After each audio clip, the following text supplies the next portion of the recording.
Okay. And doctor, you might have to admit people in also if they show up in Yeah, the but I'm not a host yet. No, not yet. I'm making you one.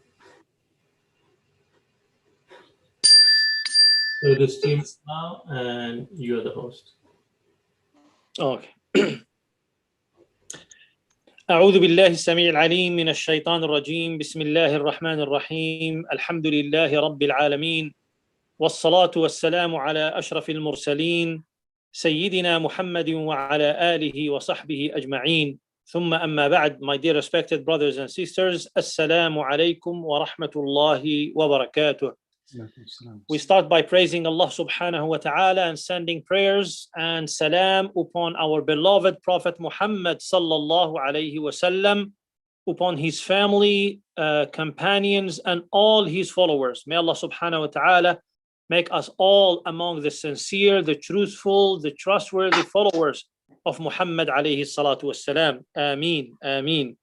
Welcome all of you, brothers and sisters, to this special session that we are having tonight with our guest speaker, our dear Fadilatul Shaykh, Dr. Ma'an AlQudah. And he is now very well known in our community. I don't have to go through his long bio, mashallah, a lot of credentials. But Dr. Ma'an is the founder and the president of Jami'atul Huda, the guidance college in Texas, Houston, Texas. And also he is member of the Permanent Fatwa Council of AMJA, the Assembly of Muslim Jurists of America. And on top of this, he is an expert in what we call fiqh al-mu'amalat, or the fiqh of financial transactions. MashaAllah, he is the one that I go to always whenever I have a question, especially when it comes to the zakah, to the investment, and all these subjects. And we are really, really blessed again to have you, Fadilat Sheikh Dr. Ma'an AlQudah. Assalamu alaikum. I hope you are doing well, and your family and your community in Houston. Alhamdulillah Rabbil Alamin. Everybody is doing fine. Looking forward. Alhamdulillah. Alhamdulillah. MashaAllah. We are blessed to have you again. And without any further ado, the topic of tonight's webinar is about zakat, all about zakat for American Muslims. And the purpose of having this webinar at this moment, because a lot of Muslims, they have their due time to give their zakat is the month of Ramadan. So usually we do receive, and we started basically receiving a lot of questions about zakah. So in order to have all the questions answered, I prefer to invite Dr. Ma'an AlQudah to help us understanding the significance of zakah and what we should know about giving away our zakah. So Dr. Ma'an AlQudah is going to start with a short talk about the importance of zakah, and then we have questions that we have already received. We have about 13 questions at this moment that we will ask Dr. Ma'an, and he will answer us bi'idhnillah subhanahu wa ta'ala. And we will close, inshallah, before Iqamah of Salat al-Isha here, which means before 8:45 tonight, inshallah. Dr. Ma'an AlQudah, you have the mic. جزاك الله خير أخي. بسم الله الرحمن الرحيم. الحمد لله رب العالمين. اللهم صل وسلم وبارك على محمد وعلى آله وصحبه أجمعين. اللهم نور قلوبنا بالعلم وزين أخلاقنا بالحلم وافتح بيننا وبين قومنا بالحق وأنت خير الفاتحين. ثم أما بعد. Respected Sheikh Taha Hassan, respected brothers and sisters, community members of Masjid Abu Bakr. Assalamu alaikum wa rahmatullahi wa barakatuh. Jazakum Allahu khairan for giving me the opportunity to serve. It's always a pleasure to be with this blessed community, whether on site or online. Alhamdulillah, we are together virtually tonight. Jazakallah khair, Sheikh Taha, for giving me the opportunity to discuss this issue of Zakatul Mal briefly, and I will follow your recommendation by talking about the importance of Zakatul Mal just briefly, It is the third pillar of Islam, always associated with iqam as-salah. It causes freedom from fear on the day of judgment. In the beginning of Surah Al-Baqarah, وَالَّذِينَ يُنْفِقُونَ until he said فَلَا خَوْفٌ عَلَيْهِمْ وَلَا هُمْ وَبِالْآخِرَةِ فَلَا خَوْفٌ عَلَيْهِمْ وَلَا هُمْ يَحْزَنُونَ. There will be no fear for them nor grief in the day of judgment. ألف لام ميم مما رزقناهم ينفقون وأولئك هم المفلحون. Okay, لا خوف عليهم ولا هم يحزنون. There will be no fear on them or grief on the day of judgment. They are the successful ones in the day of judgment. Those who pay in charity, those who commit themselves to paying zakat al-mal. Of course, there are some severe consequences of not paying zakat al-mal. وَيْلٌ لِلْمُشْرِكِينَ. Woe for the polytheists, those who do not pay zakah. Of course, it doesn't mean that the one who does not pay zakah is a mushrik, but this is like a bad quality, a bad characteristic, to be stingy and to hold off your money and to prevent those people who are less fortunate than you from giving them part of your income or your wealth. Also, another warning from Allah subhanahu wa ta'ala, سَيُطَوَّقُونَ مَا بَخِلُوا بِهِ يَوْمَ الْقِيَامَةِ. Whatever they stingily withhold in this worldly life by refraining from paying zakat al-mal shall be hung around them, around their necks on the day of resurrection. On top of that, in this particular society, finding a pure 100% halal source of income is, I would say, very, very hard. I don't want to call it impossible or close to impossible, but the job opportunities, the pure halal job opportunities actually are very rare comparison to maybe some countries in the Muslim world. Whether we are talking about the job or the career that you are in, you have like a taxi cab business, you give a transportation service to some people who go to bad places, haram places.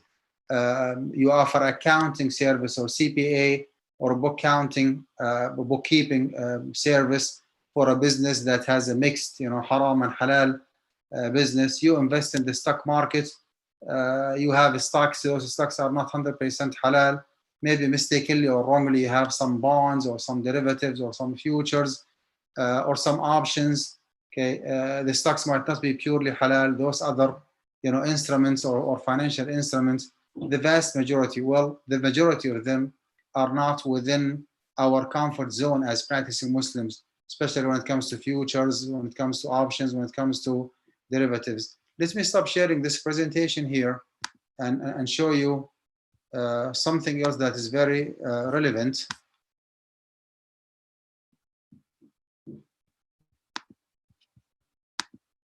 Share my screen here. Here is the fatwa, by the way. I wish you can see my screen now. Okay. Here is, can you see the AMJA website now? Can you see the AMJA website? Yes, no? Yes. Okay. Now this is a declaration, decisions and recommendations of the 5th conference of the Assembly of Muslim Jurists in America. I know this is not our topic for tonight, but actually it's all about the careers and professions between permissibility and prohibition. Since you are talking about like having a halal job or halal business in the US, if you go to this this declaration in our website, you will read more about working in the media, working in the field of information technology, what's haram and what's halal, working for credit card companies, and on and on. You see here the different jobs, different careers, and the insurance companies, working for tax services, the field of accounting, and on and on. So read more about about different professions and careers in the USA, what's haram and what is halal. The other thing is a nasiha or advice from the Prophet ﷺ. I think you see the hadith here. When the Prophet ﷺ passed by some business people, merchants who were like trading, buying and selling, he said ﷺ, يا معشر التجار إنه يشهد بيعكم الحلف والكذب الحلف. يا معشر التجار إنه يشهد بيعكم الحلف والكذب فشوبوه بالصدقة. Or business people or traders, your selling involves false oaths and sometimes even lies. So mix it, mix some charity with it. This is actually the right way of doing it. Even when it comes to paying in charity, my advice, do not limit yourself to zakatul mal. Pay more than zakatul mal, with the intention of purifying your soul from that kind of stinginess and miserliness and holding off, with the intention of purifying your income, your source of income, because you do not know how much haram gets involved in this, in this income that or this money that you are making. One more point before I open the floor for question and answer that Sheikh Taj Jazakallah Khair brought to my attention, the fact that the vast majority, if not even all of us, like mark their calendar for the month of Ramadan, to be their zakah due date. Like we target the month of Ramadan to pay zakat al-mal. First of all, it is a good sign, of course, to pay your zakah in the month of Ramadan, because it's the month of barakah and multiplication of reward and on and on. But technically speaking, if you want to go with the book, as they say, you do not have to pay your zakah in the month of Ramadan. Your hawl, the fiscal lunar year, starts from the day and the time where you accumulate or you constitute a nisab. And nisab actually is the threshold, is the minimum amount of money or a minimum volume of wealth or assets. Could be agriculture products, could be livestock, it could be any kind of business, right? That if you reach to that nisab, that threshold, you become a zakah payer. Let's say, for example, that the nisab nowadays, I would say approximately $4,250. Where did we get it from? The nisab is 85 grams of gold. 85 grams of gold. And by gold, I mean the pure gold, the 24 carats, right? Nowadays, the gram of gold worth around $50, okay? Simple math, 850 grams of gold times $50, that's $4,250. This means that if you do have this amount, okay, net amount, after all deductions, after paying whatever you're supposed to pay, all the payables, okay, whatever you owe others, after putting some money for yourself, like to spend on yourself in the month of Ramadan and your family members, if the net amount after all these deductions is still $4,250, then you are a zakah payer. My point here, what if you are positive that in Muharram, in Safar, the first of 1431 or 32, you accumulated the nisab? Well, technically speaking, your hawl, right, starts from Safar, the first of 1431 or 32. And you need to wait until Safar the first of the next year, and then you pay your zakah in the month of Safar. Why? Because zakah is payable once a year. And the hawl, again, the fiscal lunar year, starts from the day where you accumulate or you constitute a nisab, right? Now, this is one thing. The other thing, if you are not happy with paying your zakah in the month of Safar or the month of Rabi'ah, where you're supposed to pay zakat al-mal, can you shift your hawl? Can you push your hawl to be in the beginning of the month of Ramadan? Of course you can. When there is a will, there is a way. In the very first year, if your zakat due date is in the month of Safar, in the beginning of the month of Safar, and instead of paying the zakah for 1 year, I want you to estimate your potential zakah from the month of Safar all the way to the month of Ramadan, right? So you pay Muharram Safar, you pay the zakah of Rabi' al-Awwal, Rabi' al-Thani, Jumad al-Ula, Jumad al-Thani, Rajab, and Sha'ban. So you need to pay zakah for 1 year and 6 months in order for you to shift your hawl, your fiscal lunar year, your zakah due date from Safar the first to Ramadan the first. If you do it for the first year, then in the second year, right, and Safar the first of the next year, you don't have to pay your zakah because you already paid your zakah in advance 6 months ahead of time. So next year your zakah is due in the month of Ramadan, and you can fix it from that time on in the month of Ramadan. Practically speaking, I would say it's close to, in reality, it's close to impossible to remember which day throughout the whole year long, which day you accumulated your nisab. And that's why we just take it easy, and we set the beginning of the month of Ramadan as our zakah due date, which is fine. But again, if you want to go with the book, by any chance, if you can track your cash flow or when you accumulated the nisab, then technically speaking, your zakah due date will be 1 year after the accumulation or the constitution of the nisab, which is $4,250. Every single year in the month of Ramadan, you need to find out how much is the gram of gold. If it goes down to let's say $20, well, the nisab actually will go down to 850 times 20 only. That is $1,700. If you do have $1,700, then you have to pay zakah. For some reason, the price of pure gold, 24 carats, went up all the way to $100. Well, if that is the case, then if you have $8,500, then you are a zakah payer. If you have less, then you are a zakah exempt in that particular year. I wish I covered the observations and the notes that Imam Taha raised, and if so, then we can take questions. Of course, I can go through the presentation, but my understanding is that I will not be presenting. I will be just taking some questions, or like the most common questions, and then answer them. I will give the floor back to Sheikh Taha, and please take it from there. Jazakallah khair, Dr. Ma'an. By the way, for your information, the vast majority of Muslims in Morocco, Algeria, Tunisia, they give their zakat at the beginning of Muharram, specifically on the day of Ashura. So it's very well known over there that Ashura is the season of giving zakat, just for your information. Any reason for that? Or? Just because of the virtue of the day of Ashura and the beginning and the 10 first days of Muharram. Yeah. Subhanallah. Wallahu a'lam. So the first question, Dr. Ma'an, is or says, for zakat, is it accurate to say that it's 2.5% of how much total the person had in their bank 1 year ago plus today's value of any investment assets? It depends on the investment assets that you have.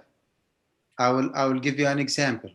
Your main source of income is the legal fees that you charge if you have a legal firm. You work as an attorney, and your major or your only source of income is the legal fees that you charge your clients as an attorney, right? If you already accumulated the nisab, again, $4,250 from that particular business, which is most probably the case, right? Whatever you find in your bank account coming from that particular source of income is to be included in the zakat due date.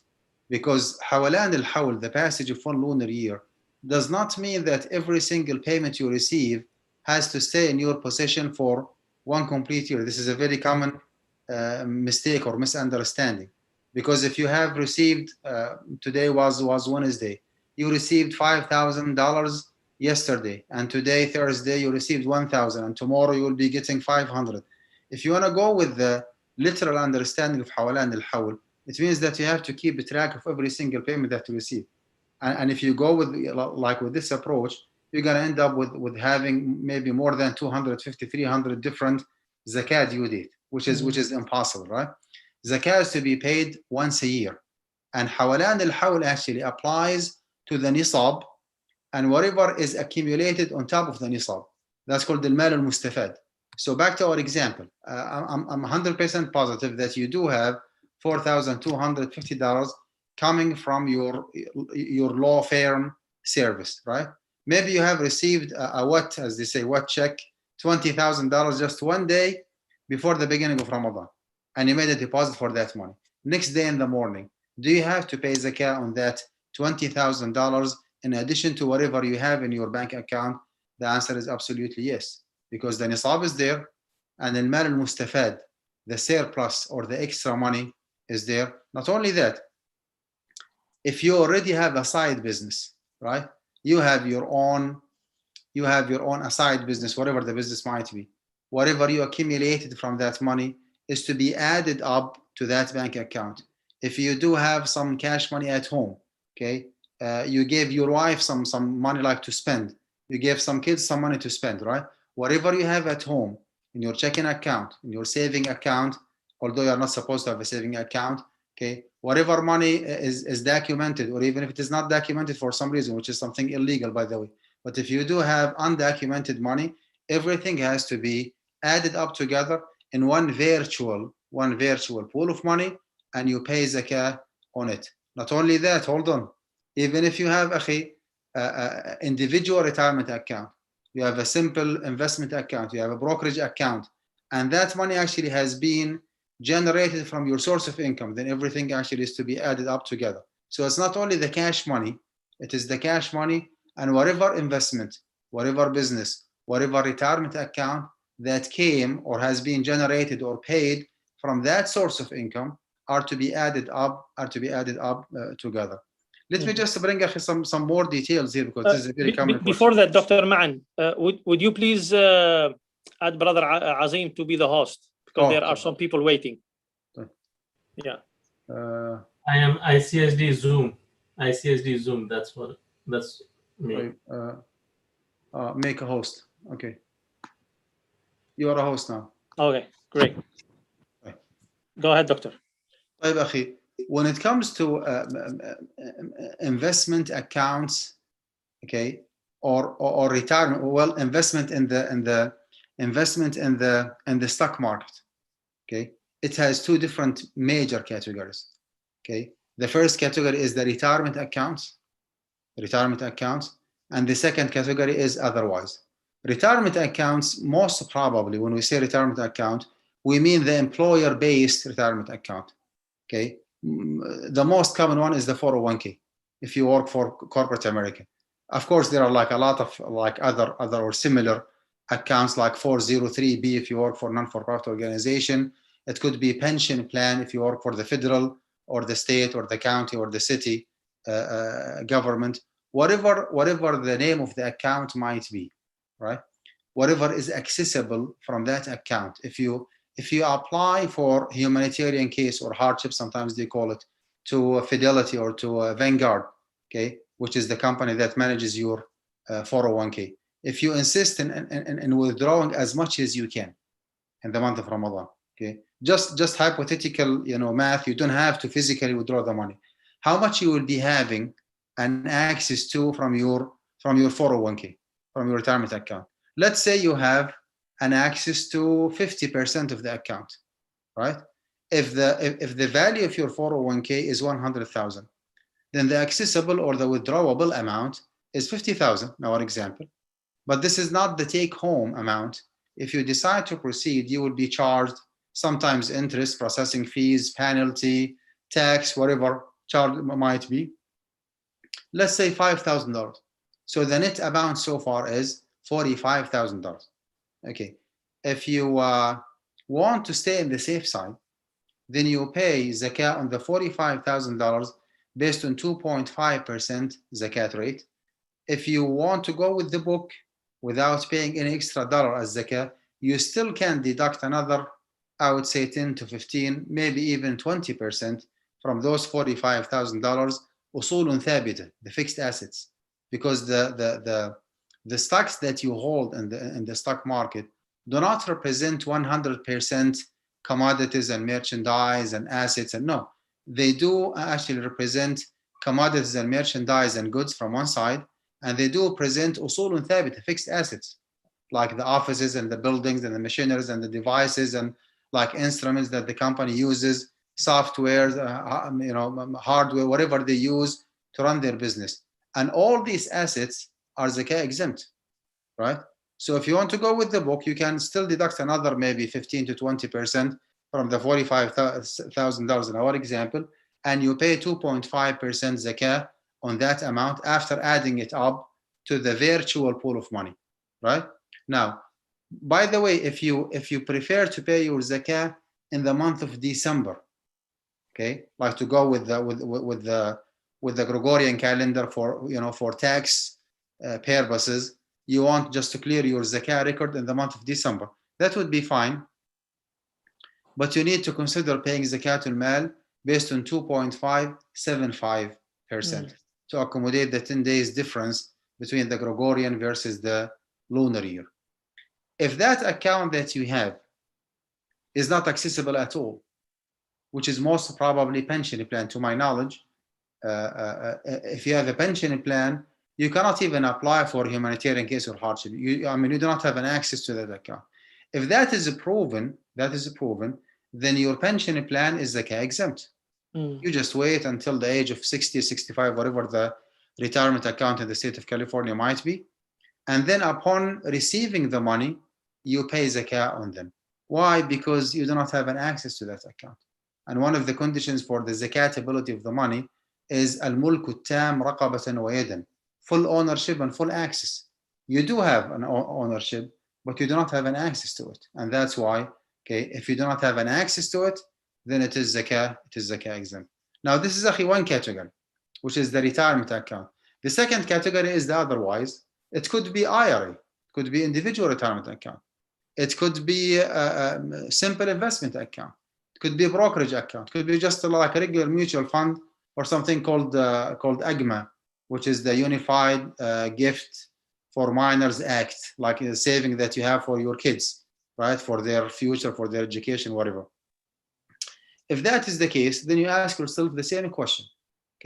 Do I have an access to those accounts or not? If it is AGMA, for example, you do not have an access to it, or you're not supposed to touch that money because this money is a gift for your child, right? If it is 529 for the education, for the tuition fees of your kids, then this is not an accessible amount until your kids reach the age of like college, and then they start withdrawing from that account, for their tuition fees. If it is IRA, individual retirement account, you have a full access to it. You can just liquidate that account in a few days. So the standard here, the qaida or the rule here is that whatever is accessible is zakatable.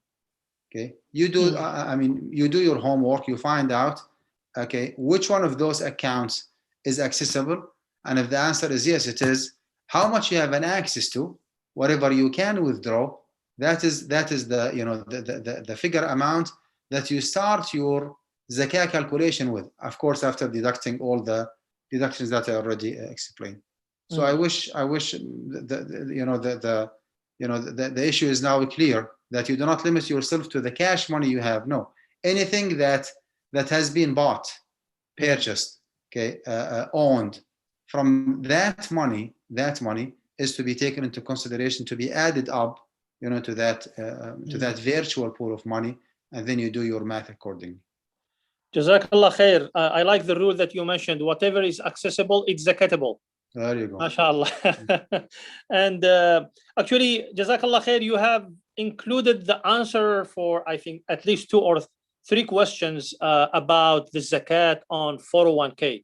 So I believe you gave a very detailed answer. And Sheikhna, I did search today about the nisab based on the website of Zakat Foundation, which is a very well-known humanitarian organization in the US.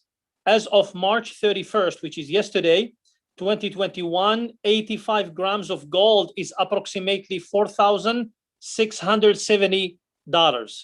At the website of Islamic Relief USA, it's a little bit less than that, 4,000, I believe, 500 or something like this. So it's in that range of rate. Yeah. Yeah, it's good to know, Akhi. This is because the gram of gold is a little bit more than $50, maybe 55, 57, and that's why the nisab goes up, which is something actually good to know. And as I told my brothers and sisters here, that what you have heard now is insufficient. You still have 15 days or more or less to the month of Ramadan. You need to do the same homework in the month of Ramadan, because there is a good possibility for the market value of the gold to increase or to decrease. You never know. And by the way, Sheikhna, just a clarification needed here for the pension.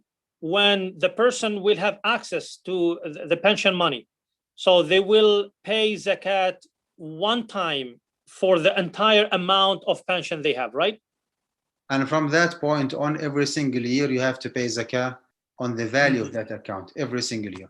Yes. But once you have an access to it, you pay it zakah immediately because it has been like under investment for decades maybe. So just pay the zakah immediately. Jazakallah khair. Another question, I have been giving zakat to my cousin to establish many businesses. Every year he finds way to lose or not invest wisely. Should I give him zakat anymore? I mean, can we give zakat to somebody to, like, he's not maybe a poor or a needy, but to start a business?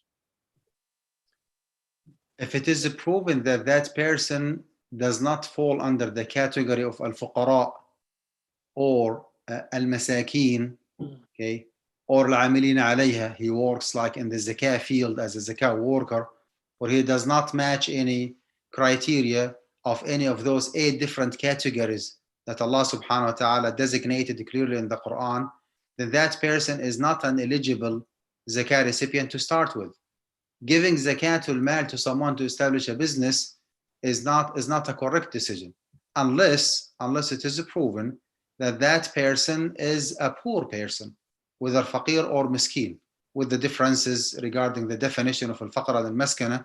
But at the end of the day, al-faqir and miskin both are a kind of people who do not have sufficient fund, whether they make money but the money is insufficient, or they do not make money at all. That's like a technical differences between different madhab. But at the end of the day, they both do not have what they need. If that person is not faqir or is not miskin, then he is not or she is not an eligible zakah recipient to start with. You cannot give him zakatul mal to establish a business. Okay, if he is like well off or wealthy enough or has his own business, and you want to give him money for business purposes, you can establish a partnership with him, mudaraba or musharaka or whatever. But you need to exclude him definitely from zakatul mal. Jazakallah khair, Sheikhna. What's the maximum percentage of haram that a company may deal with, where we draw the line and say it's haram to buy its stocks? Is there like a limit or a line to know this? All these criteria or limitations that have been set by AMJA or Fiqh Council or the AOFI are just ijtihadi issues, like independent reasoning, ijtihad. Okay, we said in our Fiqh Council and AMJA that you need to go with the minimum of everything. If you have a stock that has a total of 25% haram, whether that haram is coming from a pure interest money, like a side business that they open a saving account and make interest, or they have haram business, like Walmart, for example. They do have like a liquor department and some pork products and some other commodities that are not halal. Okay, if that percentage is let's say 30%, and you have another stock that has only 10%, then definitely you cannot go with the 30% haram, while the 10% haram actually is available. But to be honest, Akhil Kareem, on the ground, on the real life, the issue is not that simple. There are 3 or 4 or even 5 different standards, okay, that wealth managers and financial advisors take into consideration to determine the permissibility of certain stocks. They go with the debt asset ratio. How much is the interest-bearing loans that company already borrowed, right? How big is the percentage of the money? Because the stock that you hold in the market might reflect, let's say, 5% cash money versus 95% actual commodities and merchandise. And some other stocks, believe it or not, might reflect 40% cash money versus 60% actual commodities and merchandise. Of course, I mean, you cannot trade in the stock that has 40% or more cash, because trading in that stock means that you are selling money for money, and the amount of money, actually cash money, is significant and recognizable. You see, so one factor called the debt asset ratio, And the other factor is the haram investment. How much aside haram business they have, okay, away from them, like core business. Again, Walmart is a retail store, so it's halal by default. But it does not mean that every single item that you have in the shelves is halal. Some items are haram. How much is the percentage of the haram involved in this business? We do not know. Those, like, certified wealth managers, they have certain database where they can access and find out exactly how much is the haram, and what kind of haram is it, where does it come from. And the third category is the haram investment and haram investment, how much interest they make, right, from their side business, because every single company does have its own reserve, and usually they do not like sleep with that money. They open saving accounts and they generate interest. How much is the interest comparison to the principal, right, or to the capital of that company? We do not know. Those like certified professional expert in this field, they can access to certain database, okay, and just generate a very accurate data telling you that the total haram involved in Microsoft, for example, is 23%, and the total haram involved in Apple stock in the market is 27%. Very simple example. In this case, if the Microsoft stocks are available, then you should not go with the Apple one, because the less haram is there. And Allah subhanahu wa ta'ala said, فَاتَّقُوا اللَّهَ مَا اسْتَطَعْتُمْ. Be conscious to your Lord as much as you can. Prophet ﷺ said, إِذَا أَمَرْتُكُمْ بِأَمْرٍ فَأْتُوا مِنْهُ مَا اسْتَطَعْتُمْ. When I command you to do something, do it as much as you can, right?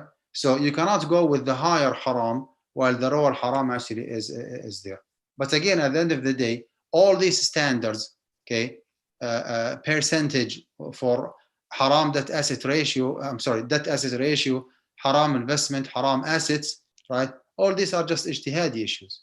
Like when someone says that the debt cannot exceed 30%. Well, I would say if you do have other stocks where the debt does not exceed 10% and they are available, they are profitable, they are safe enough to invest in, then you cannot go with the 30% because the less haram actually is there.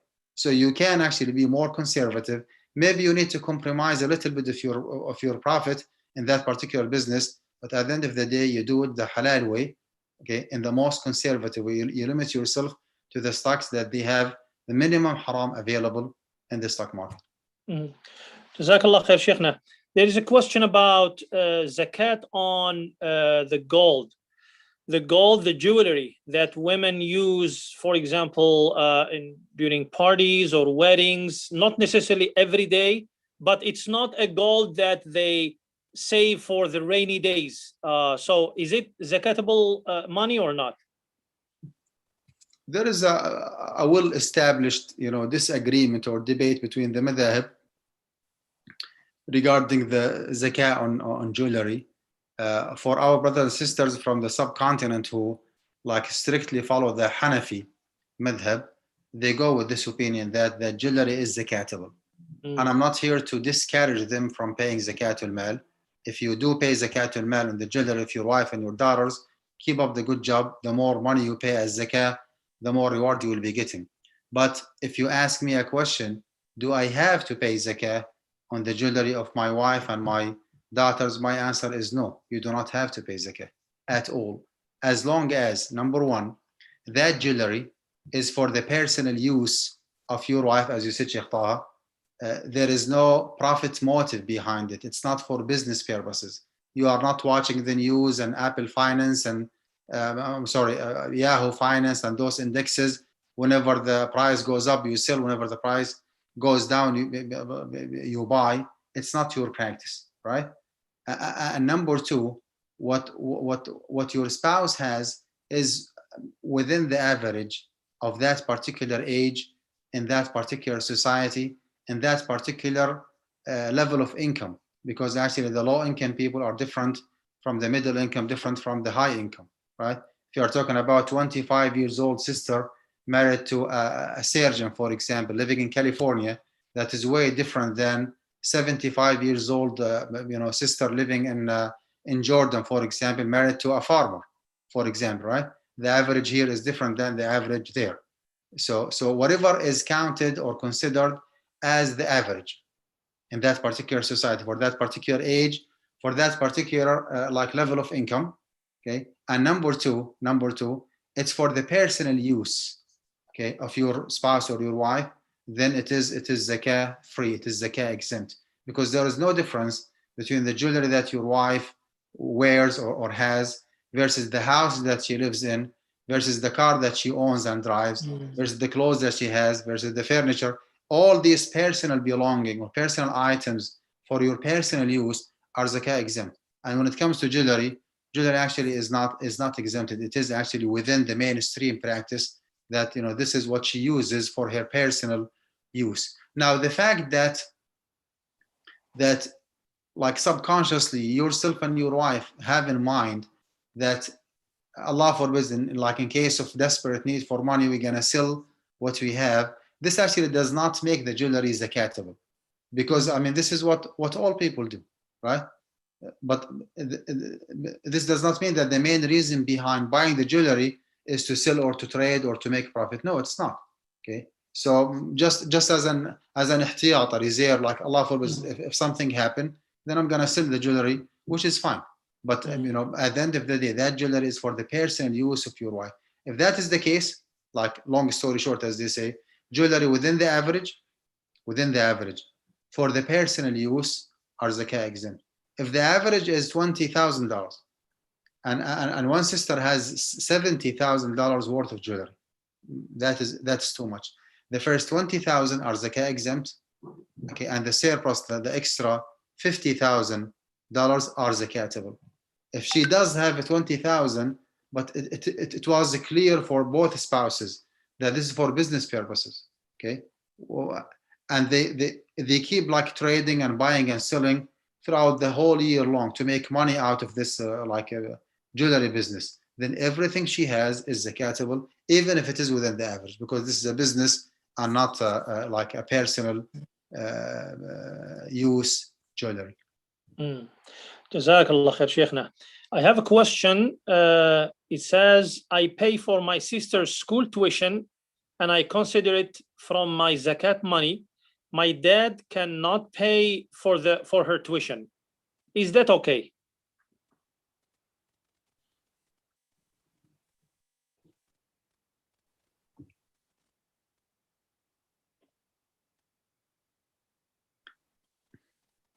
If you are the responsible party for sponsoring your sister, this is number one. You are the responsible party because of the inability of your dad, and your sister actually is still like underage, still young, right? Then you cannot pay zakatul mal to cover her basic expenses. However, if she is a college student, okay, and basically you do not have to sponsor her for college or for undergrad studies. If that is the common practice in your society, in your country, in your culture, if you do not have to sponsor her for her college study and you still sponsor her because she is in need for that money, then yes, you can pay your zakah to cover the tuition fees of your sister. Again, it depends who's financially responsible, okay, who is the legal guardian and the responsible party for covering the expenses of your sister. If it is you, then you need to be more conservative and avoid paying zakatul mal to your sister unless higher education, like whatever comes after the high school, is not a necessity or it's not something that is important, yet you have decided to pay the tuition fees on her behalf, then yes, in this case you can count your whatever you pay for her tuition fees as your zakatul mal. Jazakallah khair, Sheikhna. I have a question here. It says, if I own a house, has earning to barely feed my family, can I receive zakat for daily life, major surgery, children's education, computer, my daughter's marriage expenses? if you are in need for money, for some legitimate expenses, regardless of how big or small your house is, regardless if you are under or above the poverty line, because the poverty line actually is a minimum standard of living, or minimum living standard. It's a governmental / economic standard that the government set to determine the eligibility of people receiving some financial support or aid from the government.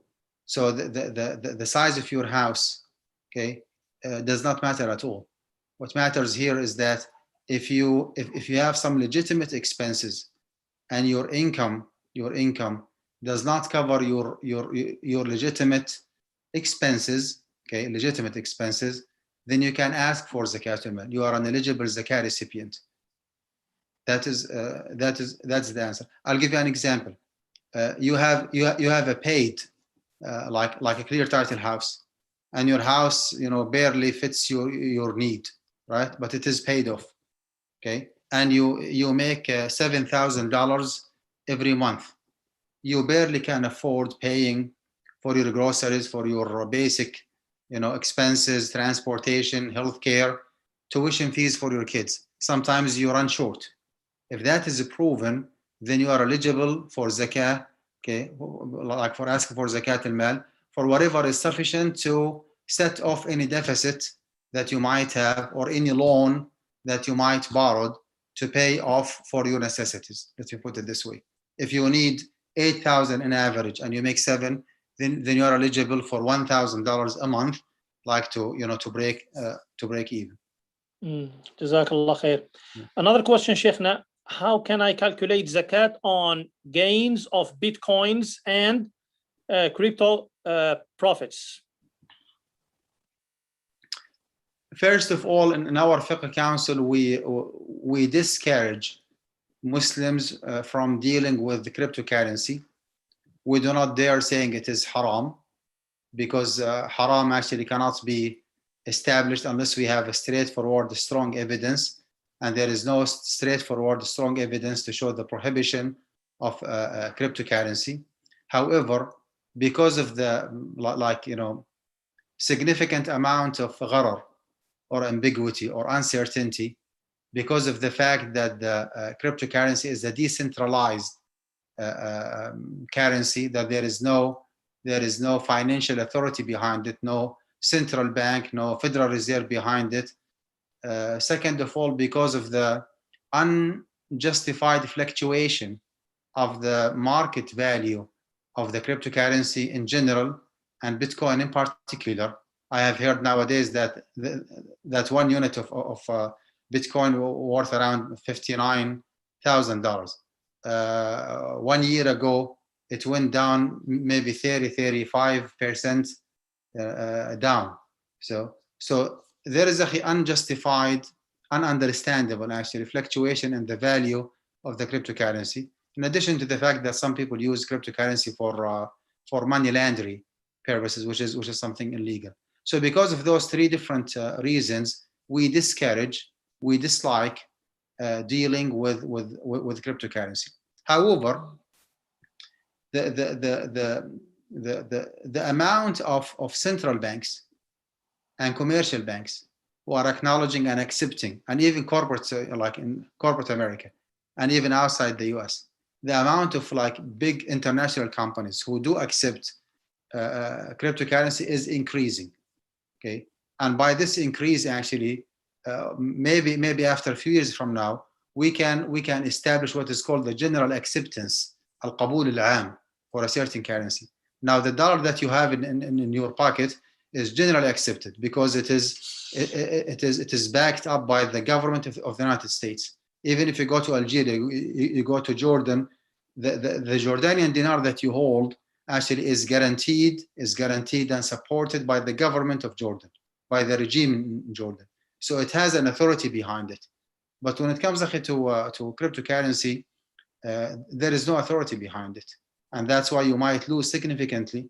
You might make a profit significantly. However, if you decide to take the big risk of dealing with cryptocurrency, that's fine. It has to be treated as just a currency, as if you are having like American dollars. I mean, you do the math. How much is the value of the cryptocurrency that you have in the beginning of the month of Ramadan? You have 2 units, Bitcoin. Each unit is $50,000. Then actually you do have $100,000 cash money. You pay 2.5% in that amount if you insist in dealing with the cryptocurrency.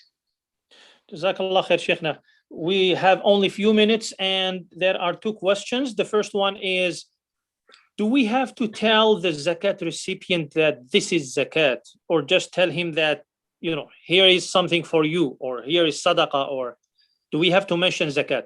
No, you do not have to, and I would encourage you actually not to mention the name zakah or sadaqah to the recipient. Okay, just give him the money, tell him this is a gift, and by saying this is a gift, you are not lying. I mean, you are gifting that money to him. Between you and Allah subhanahu wa ta'ala, he knows your intention, that this is zakatul mal, especially if you want to give your money or your zakah money to a close relative, to your sibling, to your brother or sister. I mean, you're gonna injure their feeling a lot if you tell them that this is zakah. Just give them money, and usually they do not ask. Even if they ask, you can tell them that this is a, you know, like a gift, appreciation, a thank you gift for you. I mean, just, you know, try to find any diplomatic name for the giving, but do not call it sadaqah or zakah. Mm-hmm. And it seems that someone is insisting, so is the 401k safe and investment? Is it safe investment? Yes. Safe, S-A-F-E, safe? Yeah. S-A-F-E. I think Well, the purpose of this question, whether it is safe halal wise versus haram wise. no, there is nothing like a pure halal option here. Every single portfolio that you might have actually does have a certain percentage of haram involved in it.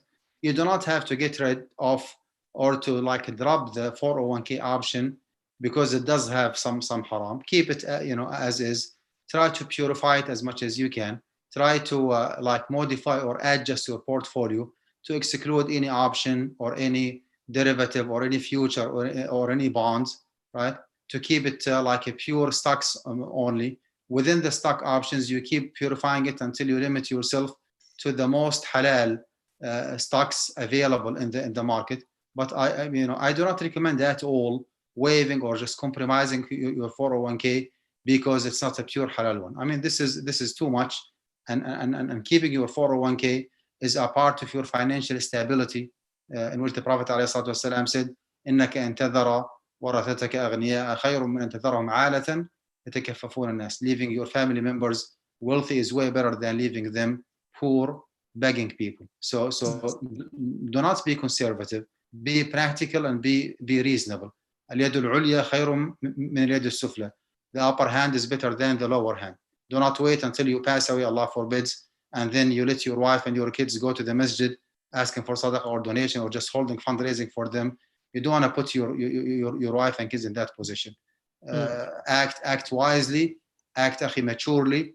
Do not compromise your 401k regardless. This is a very, very immature decision, like to waive your 401k only because it has a certain haram percentage involved. This is actually not correct at all.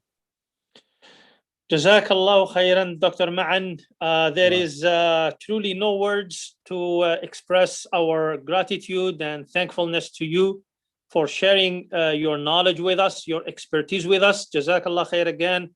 May Allah bless you and your family. May Allah keep you always for all of us, the entire Muslim community in North America and worldwide. It was a great session. I'm sure that the brothers and sisters who were watching, they learned a lot and they had their questions answered. I still have few questions, and inshallah, I promise that we will answer these questions in the next few days. Jazakumullah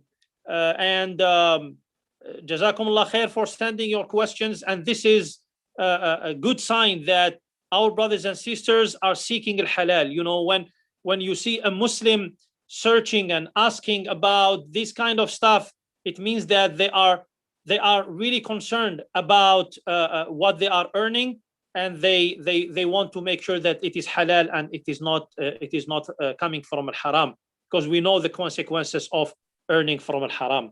Again, Jazakallah khair, Dr. Ma'an. And if we don't talk with you before Ramadan, we tell you Ramadan Mubarak in advance to you and your family and your community in Houston. And hopefully, inshallah, again, we will have you in person bi'idhnillah after Ramadan, inshallah. It's always a pleasure to meet with you, Sheikh Taha, and with your community. Jazakumullah khairan for the opportunity to serve.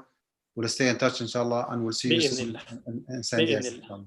جزاكم الله خير. بارك الله فيكم والسلام عليكم ورحمة الله وبركاته.